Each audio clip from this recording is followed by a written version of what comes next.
Vamos orar, feche os olhos. Amém. Pai querido e amado, te louvamos. Estamos aqui como família, como igreja, que não há nada mais importante do que a tua presença. O Senhor é tudo que nós temos e nós tributamos a ti, Senhor, glória, força, honra, poder e majestade. Reconhecemos, Senhor, que somos totalmente dependentes do Senhor. E fala conosco nesta noite, continua falando conosco, agora através do testemunho do profeta, o homem de Deus, que o Senhor colocou nesse ministério, para ser um instrumento do Senhor para as nossas vidas, ser usado pelo Senhor, ser boca do Senhor, para nos abençoar nessa casa de paternidade espiritual. Por isso nós oramos e te bendizemos em nome de Jesus. Amém. Amém. Glória a Deus. Você quer falar antes da gente começar o testemunho? Não, pode ficar à vontade. Pode ficar à vontade. É que você falou que antes queria... Não? Tudo Não, bem? é depois. Depois a gente... Tá bom. Amém. Amém. Bem, pessoal, hoje nós retornamos com o nosso Teatro Vida, o nosso testemunho. Estamos aqui com o nosso profeta Gilberto para conhecer o que Deus fez na vida dele, como ele era antes, como que Deus veio transformando a vida dele e fazendo com que ele se tornasse um profeta na casa de Deus. Essa bênção que é hoje, nem sempre foi assim, né, Gilberto? Claro que não. E como que foi antes, né? Já que nem sempre foi assim, como que era o Gilberto antes de vir para a igreja? Vamos partir do princípio que com 12 anos de idade eu já conhecia o álcool, né? 12 anos, 13 anos eu já bebia, já fumava. Você fumava o que? Cigarro?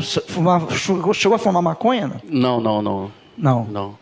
Cigarro? Maconha, cocaína não era o meu... Não era o meu tipo, não. O que era teu tipo? Mas o álcool era terrível. É mesmo? Era terrível. O álcool, aonde eu chegava, a garrafinha ficava balançando na prateleira. Mas desde os 12 anos, como é que você conheceu o álcool? Você foi o quê? A cerveja? Cerveja, comecei bebendo cerveja e a gente fumava escondido, né? Aonde eu estou morando hoje com a minha mãe. Tinha uma casa nos fundos que... Tua mãe está ali, tá vendo tudo agora. Viu? Tá sabendo, 12 anos. Começou a beber cerveja, tá vendo? Bate nele depois quando chegar em casa. Dá umas palmadas nele.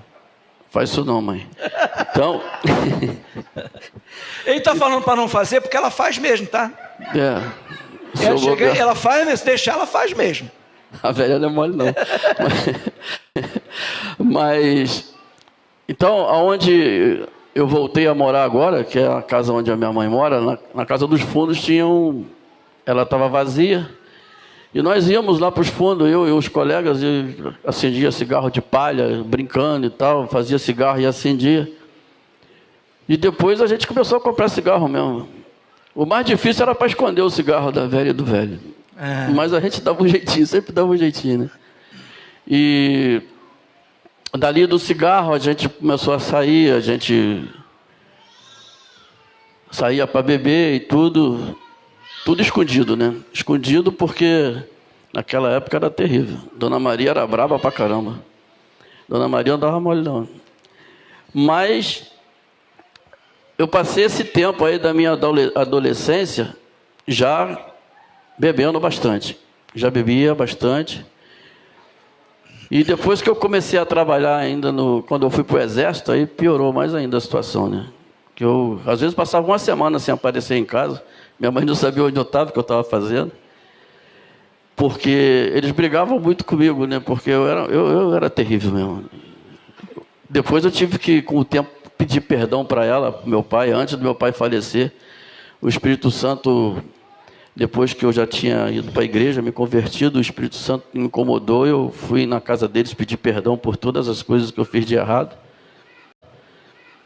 Mas que coisas que você fez de errado? O que você fazia?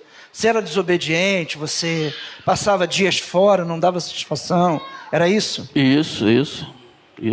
Adolescente. Adolescente. Com 18 anos eu fui pro quartel.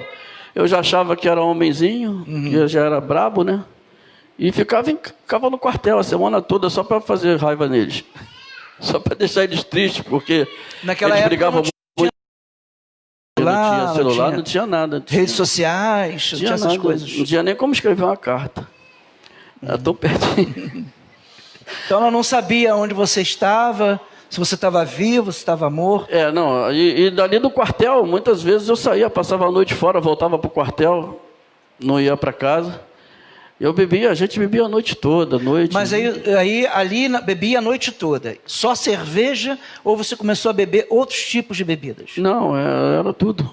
O que é tudo? Cachaça, rabo de galo, conhaque. Rabo de galo? Rabo de galo é quando você mistura todas as bebidas. É mesmo? Inclusive a cerveja. Mas misturar no mesmo copo, botava tudo junto? Copo grande assim, mandava botar tudo quanto é tipo de bebida e bebia.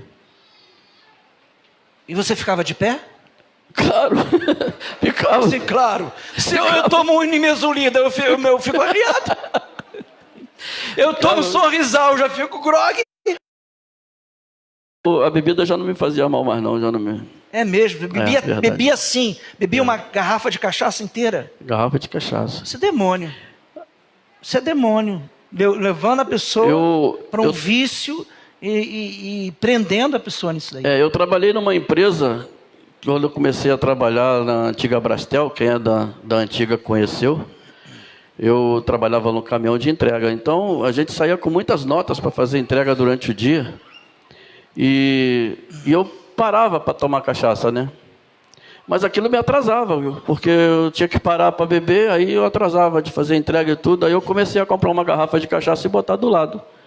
Aí eu bebia no gargalo. No carro? No caminhão, dirigindo? No caminhão. Se beber, não dirija, viu? Se beber, não dirija. Era uma E você, com a garrafa de cachaça no carro, isso, bebia e dirigia. Nunca sofreu um acidente? Graças a Deus, não. Proteção de Deus. Só Jesus mesmo. O Senhor guardando e o diabo tentando te destruir, né? A não ser uma vez, né, que eu bati na traseira com o caminhão, mas aí já era na outra empresa. Eu bati na traseira de um carro ali Eu tinha tomado bastante cerveja nesse dia, mas eu estava bem. O sinal bateu atenção, o cara parou, dei uma pancada na traseira do cara, joguei o cara lá na cara do chapéu. Aí o guarda veio, rapaz, você está ficando maluco, onde você jogou o cara? Eu falei, quem avançou o sinal foi ele, eu não, estou aqui, o sinal está aqui. Mas um alcoólico, ele nunca acha que está bêbado, né? Nunca acha que está bêbado. Ele acha que pode beber mais, que sempre pode beber mais. E aí você misturava cachaça, conhaque, misturava tudo. Vodka, tudo. Mas você começou a viajar, então, de caminhão. Eu viajei de caminhão, comecei no caminhão, eu viajava. E quando eu viajava, então era pior ainda. Que aí a cachaça rolava direto. A gente ia passear nos alambiques, fazer uma visita.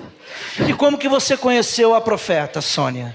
Eu conheci a Sônia, eu já estava com 33 anos. 33 anos. Nessa época... 33 anos, até de Cristo. Nessa época também foi um tempo de loucura, né? Porque eu conheci e a gente marcou logo o casamento. A minha mãe já estava preocupada comigo, porque ela achava que a Sônia estava me pressionando para casar. E, na verdade, eu queria casar, né? Que eu já estava passando da idade. Já estava passando da idade de casar. Falei, daqui a pouco eu estou casado, quando meu filho nasceu, eu me chamar de vovô. Aí, eu trabalhei... Eu conheci a Sônia, em 1 ano a gente namorou, noivou e casou. Eu era decidido, eu não era mole, não. Um negócio assim. Trabalhava dia e noite. Mas a Sônia, nessa época, ela era envolvida com centro de macumba? Aliás, eu não, centro de batia macumba... tambor ela? Não. Centro de macumba eu já ia antes de conhecer a Sônia, porque eu gostava, porque lá tinha feijoada e cachaça, né? Você ia pro centro de macumba por causa da feijoada e por causa da cachaça? Por causa da feijoada e cachaça. E eu rodava esse centro de macumba todo aí. É mesmo? Era terrível. Não era mole, não. E, assim, você fora? Sim. Viajando. E o que você gostava de fazer quando você passava o dia fora? Mas em que sentido? De diversão, porque você bebia com os amigos, ia para o bar, você ficava fazendo o quê com os amigos? O meu maior problema nesse tempo era cachaça e mulher. E já era casado? Não, antes de casar. Depois de casado eu continuei também assim, né? Podia ver um rabo de saia. É mesmo? Bem terrível. Quando eu bebi, então aí que pronto. Mas você ia para o botequim jogar sinuca com o pessoal, que eu soube. Passava... Não, na época da sinuca não tinha essas coisas não. Mas quando eu comprei um bar e pronto, aí o negócio desandou. Como assim? Porque eu bebia mais do que vendia.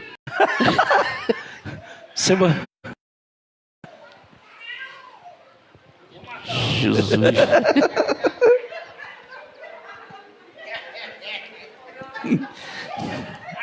Mas como é que foi? Você ficava no bar jogando sinuca com o pessoal, é isso? É. E eu, meu irmão? Fala, Gil! Vou matar essa bola 8 aí, ó. Vai caçar com a do meio. Vai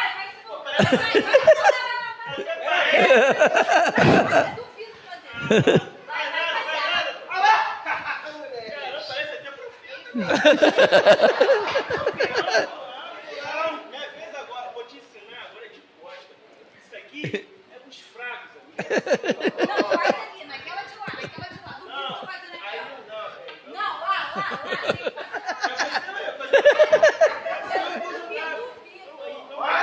fazer. Jesus.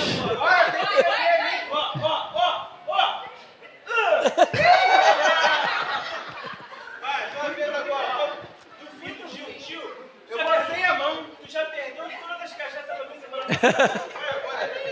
Rapaz, valendo aquele uísque ali? Agora, aqui, ó, vou casar agora, vou casar aqui, ó. Agora ficou sério. Vou casar aqui, ó. Vai. Eita! Jesus. Isso é forte, hein? Isso é forte. Vai, vamos ver então. Senzinho, vai Não, no senzinho. não tinha essa... Calma aí! Ó, de olho fechado, ó. Olha lá, Ronaldinho. Você jogava valendo dinheiro também? Jogava. Apostando? Joguei muito. Fazia apostas assim de dinheiro? Fazia. Caramba. Agora, me diz uma coisa. Tinha momentos que a Sônia ia junto com você para poder verificar isso, a profeta, a sua esposa? Não, teve uma vez que eu passava o domingo, eu trabalhava de segunda a sábado. Aí no domingo era o meu dia de lazer, né? Aí eu ia pra sinuca, passava o dia todo lá, bebendo, comendo churrasco, jogando sinuca.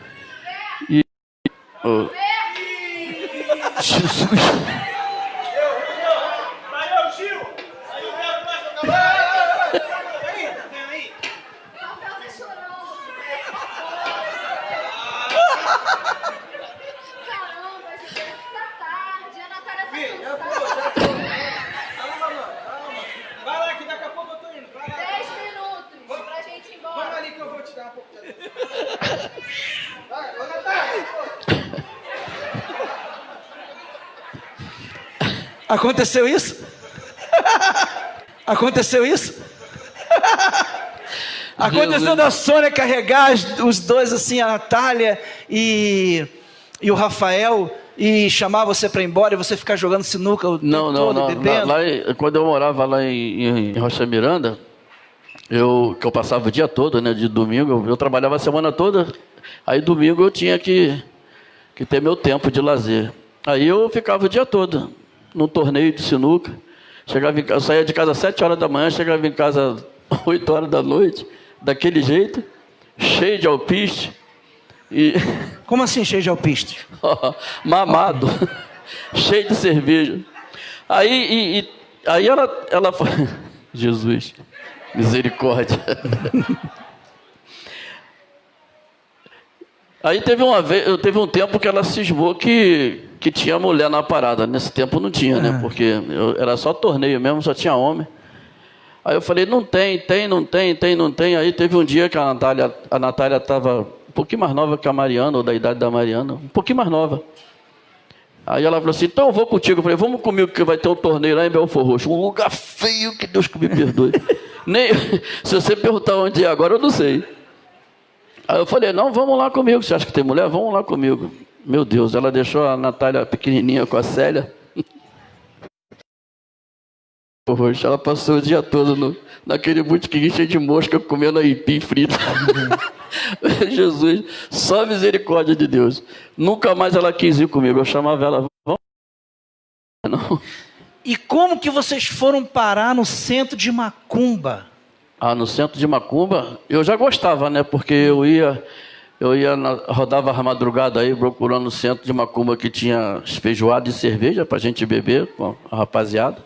Mas aí você levava a Sônia com você? Levava as crianças? Não, isso foi antes de eu conhecer a Sônia.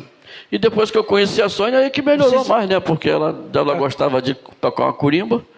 Aí ela gostava de tocar uma curimba e a gente partia. Ela ia para o centro para fazer os trabalhos dela lá e eu ia para beber. E como que você chegou no centro de Macumba?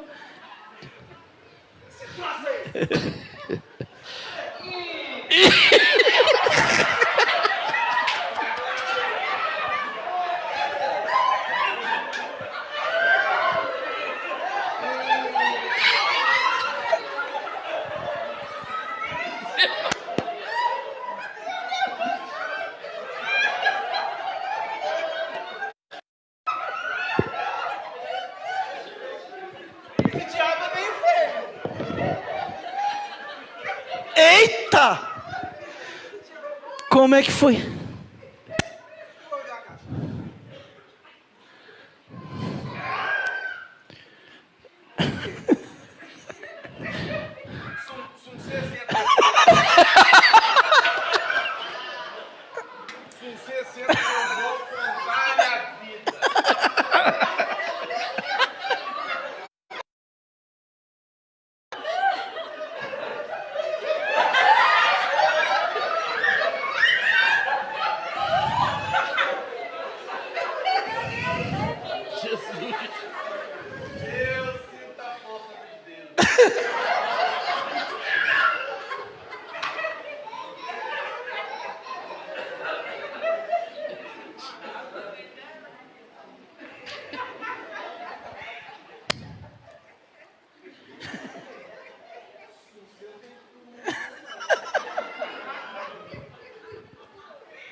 Tem futuro não.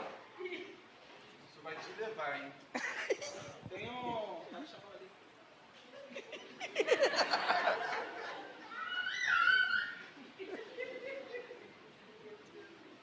Gilberto, esse teu filho...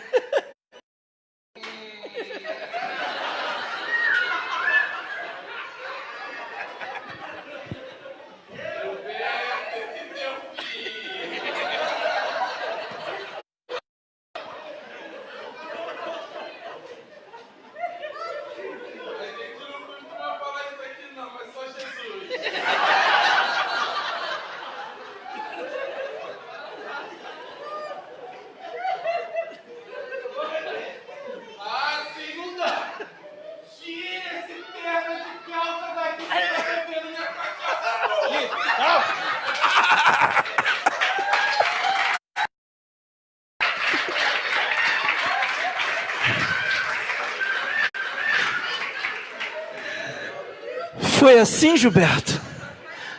O pai de santo falou isso para tirar a perna de calça dali que estava bebendo a cachaça toda? Foi assim mesmo. Nós chegamos lá no centro aí. Chegou para mim assim, vem cá, cara, chega aí. Aí eu fui para perto dele, aí ele pegou a garrafa de cachaça, ele estava com a cuiazinha na mão. Aí ele, toma um pouquinho aí eu tomei um pouquinho, tomei outro pouquinho, e você... Chegou uma hora que ele falou pra Sônia assim, falou assim, tira esse pé de calça, que eu não aguento, vai estar bebendo minha cachaça toda. Aí me expulsou de perto dele, mas eu já tinha estado... Mas você bebia, mas não caía, não ficava caído na rua? Não, chegou um tempo que acho que já não estava fazendo mais efeito, não. Eu já podia beber à vontade. Quando foi Jesus e essa situação começou a mudar na sua vida? Bom, eu já tinha me convertido lá na igreja do Primeiro Amor.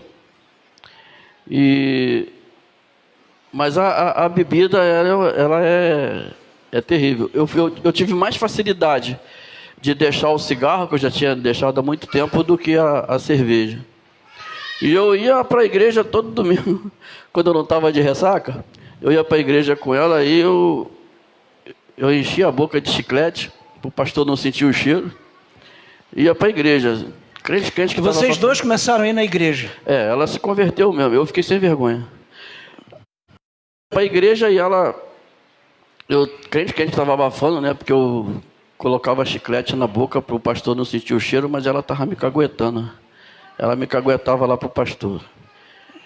Mas o pastor foi muito sábio, né? Ele não, em momento nenhum, ele me chamou a atenção. Ele só falou para ela assim, eu vou entrar nessa guerra contigo, a gente vai orar até o irmão Gilberto se converter de verdade.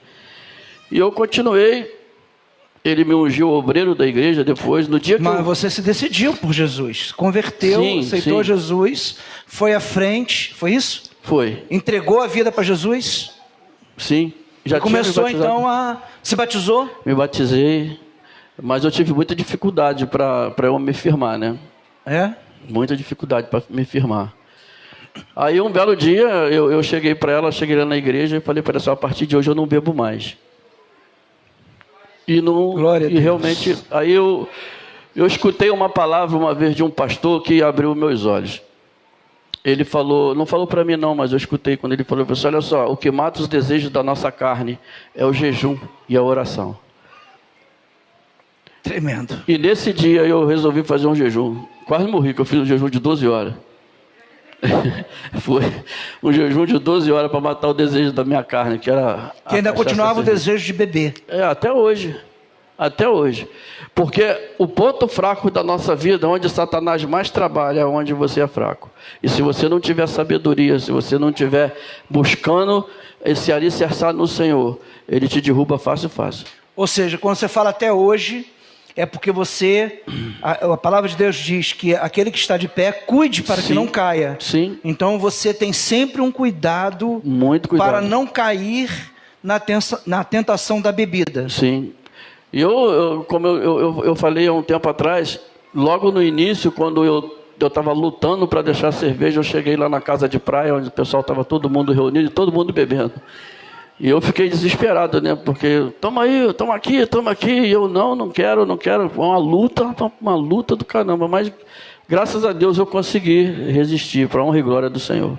Amém. E quando que você chegou no Projeto Céu, você, a Sônia, a família também já não estavam bem, apesar de você já ter se convertido, você estava na presença de Deus, mas houve um momento em que vocês começaram a esfriar espiritualmente. Foi. A gente passou muito tempo no culto no lar, né? A gente saiu da igreja. Mas o Senhor, ele sempre incomodava ela. Eu era mais devagar com essas coisas, mas o Senhor incomodava ela. Você só, isso aqui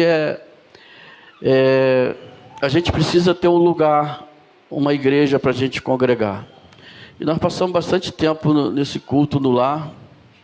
Depois nós saímos do culto do lar, fomos para uma igreja lá em Niterói. A gente estava em Bento Ribeiro e congregava em Niterói.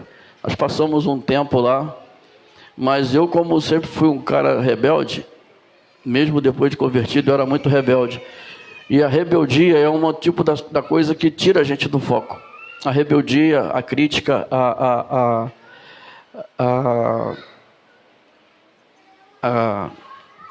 falta de discernimento das coisas, porque nós somos muitos julgadores, a gente julga as pessoas sem conhecer. Então, eu sempre fui assim, muito rebelde nesse tipo de coisa. Todo ser humano é passivo de erro. E eu não aceitava. Quando um líder ele errava, para mim aquilo ali estava tudo errado. Aí eu vou sair daqui da igreja porque isso lugar aqui não é para mim não. Como se eu fosse o cara, né? Uhum. Eu era o cara de pau, na verdade. Porque você não tem condição nem de você se levar ou tá pronto para alguma coisa e você já está achando que o líder não tem condição de... E com isso eu bati eu te dei muita cabeçada. Sônia se firmou rápido, ela foi mais prudente do que eu, mas eu não. Eu para assumir o meu sacerdócio dentro de casa era uma luta. Ela saiu da igreja e eu fiquei com as crianças. E foi assim um tempo muito, para mim foi muito desgastante, porque eu não conseguia entender esse tipo de coisa. Mas foi assim, aí e com o tempo a gente foi... Se eu for contar a história toda, a gente vai ficar aqui a noite toda. E como que você sentiu que quando você chegou na IAPC, a bebida saiu da sua vida completamente? Na verdade, um pouquinho antes da gente vir para a igreja, nós abrimos a pizzaria, né? Aquela pizzaria que nós tínhamos. E ali era um trabalho muito desgastante, que eu dormia muito pouco. Eu trabalhava durante o dia, chegava em casa às 18 horas, abria a pizzaria, trabalhava até 2 horas da manhã. 6 horas eu estava de pé para trabalhar de novo e aquilo foi me desgastou muito. E chegou um tempo que ela já estava, a gente estava mais ou menos afastado, estava dentro da igreja, mas porque às vezes a gente está dentro da igreja, a questão da gente estar dentro da igreja não quer dizer que a gente está firme no Senhor. A gente, para estar firme no Senhor, a gente precisa ser curado e liberto. A gente precisa ser curado e liberto. Por isso que tem muita gente doente dentro da igreja. Eu fui muito tempo dentro da igreja doente do pé, porque eu caminhava muito mal com Jesus. Eu nunca tive o temor do Senhor, porque se eu tivesse o temor do Senhor nessa época, eu já estava convertido há muito tempo. Eu costumo dizer que quando eu me converti mesmo foi quando eu cheguei aqui no Projeto Céu, lá na Maria Joaquina.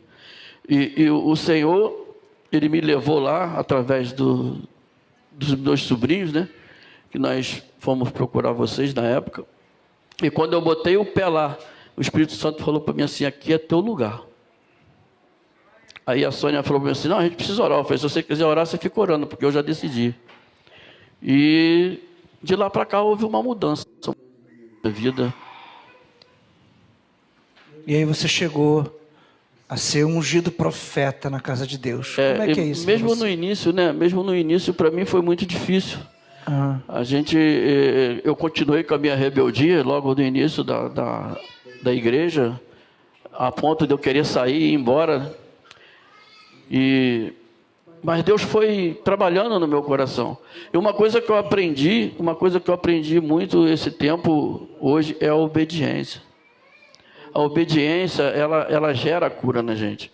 Quando você obedece aquilo que Deus tem para a sua vida. Porque quando Deus usa alguém na sua vida, é o Senhor que está usando. Se Ele colocou alguém para cuidar de mim, eu preciso obedecer essa pessoa. Porque se eu não tenho condição de resolver as coisas sozinho em Deus, eu preciso de alguém que cuide de mim. E foi o tempo que nós começamos a caminhar. O apóstolo foi lá na minha casa, a minha casa estava toda desarrumada. A casa desarrumada, a culpa é do sacerdote, pode ter certeza disso. Quando a casa está desarrumada, a culpa é do sacerdote. Porque o sacerdote, quando ele assume sua posição, a casa se arruma. A casa fica arrumada. E o nosso ministério, ele começa dentro da nossa casa. É dentro da nossa casa que o ministério começa. Quando a gente começa a entender isso, as coisas vão começando a mudar na nossa vida. E o apóstolo esteve lá em casa, na época pastor, conversou com a gente, e a gente estava muito desgastado, ninguém se entendia, eu, minha filha, meu filho, minha esposa dentro de casa, era uma brigaiada do caramba, eu já não conseguia mais raciocinar. E nesse tempo, né, a gente começou a caminhar junto. Foi na época que a minha filha ficou uma semana na casa dos apóstolos, eles cuidando dela, cuidando do meu filho, cuidando de mim, cuidando da minha esposa. Sônia estava numa situação que ela já estava entrando em depressão. Ela até para atender o telefone, eu posso ter que saber como é que ela falava. Até para atender o telefone o negócio estava brabo. Porque as coisas, o inimigo, ele vem trabalhando na família, ele vem trabalhando na nossa vida. E se a gente não tiver um discernimento de espírito, se a gente não tiver quem... É por isso que eu falo para a Sônia assim, Sônia, eu louvo a Deus por todas aquelas pessoas que passaram na minha vida desde que eu me converti. Porque eu aprendi com aqueles que me deram a mão, eu honro até hoje as pessoas que me deram a mão quando eu precisei. Quando eu mais precisei, teve pessoas que me deram a mão. E eu honro hoje os apóstolos, porque eles me deram a mão. Na hora que eu precisei, eles me deram a mão. E a gente precisa ter esse entendimento. Honrar não é só honrar o líder. A gente precisa honrar para cima, para baixo e para os lados. Nós aprendemos aqui nesse lugar que quando nós somos levantados líderes, a gente não é levantado líder para mandar ninguém, para ser brabo com ninguém. A gente é levantado para servir a igreja. Nós somos levantados para servir a igreja. Eu glorifico o nome do Senhor porque hoje eu sei o que é servir a igreja. Qualquer um que depender de mim, pode ser qualquer hora da madrugada. Eu já cansei de atender telefone de madrugada, mas não estou cansado não. Quem precisar pode me ligar. Qualquer hora da madrugada, o meu telefone fica do meu lado e ligado. Precisou, pode me ligar. A gente vai orar junto, a gente vai liberar uma palavra de bênção, vai liberar uma palavra. A gente está aqui para isso. A gente precisa entender isso. O líder não foi levantado para mandar ninguém, o líder foi levantado para servir a igreja. E uma coisa muito linda que eu aprendi aqui nessa igreja é o alicerce. Os apóstolos, eles são a base. Eles são a base. Eu estava conversando essa semana com não me lembro com quem foi que eu estava falando a respeito da intercessão. Que muitas pessoas estão ficando malucas aí nas igrejas, porque o intercessor, ele acha que ele é a linha de frente da igreja. Ele não é a linha de frente da igreja. A linha da frente da igreja... Eles são a linha de frente da igreja. Porque se a gente entrar numa guerra que não é nossa, que é deles, a gente acaba sofrendo retaliação. E isso está acontecendo muito por aí. Tem muitas pessoas sofrendo por causa disso. Porque muitos líderes, eles se colocam no cantinho e deixam as pessoas entrar num tempo de intercessão pela vida deles e pela igreja, e acaba essas pessoas sendo retalhadas. Amém. Vamos ficar de pé. Nós vamos abençoar a vida do... Vamos orar por ele. Glória a Deus. Eu quero que você aplaude ao Senhor nesse momento. Pela cura, pela libertação, pela restauração. Chega para cá. Que fez na vida do nosso profeta. Glória a Deus por isso. Tá.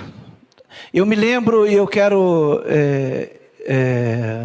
reportar esse momento em que o profeta falou que ele foi muito rebelde. É verdade, ele foi muito rebelde, e teve uma vez quando ele falou para mim que ele estava saindo da igreja, que ele não ia ficar mais na igreja, e eu falei para ele, pode ir, lembra? Eu falei, vai, pode ir. E aí a apóstola falou, mas Hudson, ele vai embora. Eu falei, deixa ele embora. A gente não coloca muro, a gente não coloca cerca, nem para entrar, nem para sair. Qualquer um que achar que tem um direcionamento diferente para ir embora, eu vou abençoar. Eu não vou reter ninguém. Vou abençoar. E se ele quer ir embora, eu vou abençoar ele. E aí, nesse dia, ele lembra bem, ele foi muito tratado. Porque eu fiz questão de tratar o orgulho dele. Porque nesse dia ele chegou para mim, o Espírito tocou nele, e ele se arrependeu e falou comigo, apóstolo, eu quero ficar, você me perdoa? Eu falei assim, perdoo, me dá um abraço aqui, vem,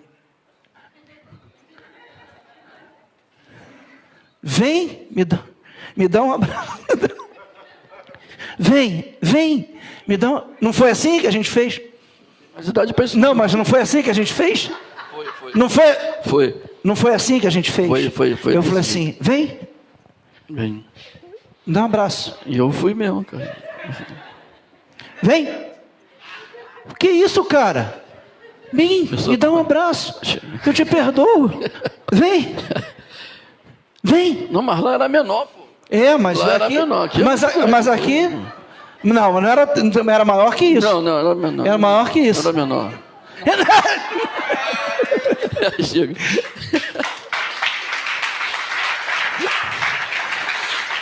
Ele vinha se aproximando, eu vinha fugindo, eu fugia. Pudesse ser tratado no orgulho, Deus vai pegar você, cara. Deus vai pegar você. E se é orgulho, Ele vai tratar. Se é vaidade, Ele vai tratar.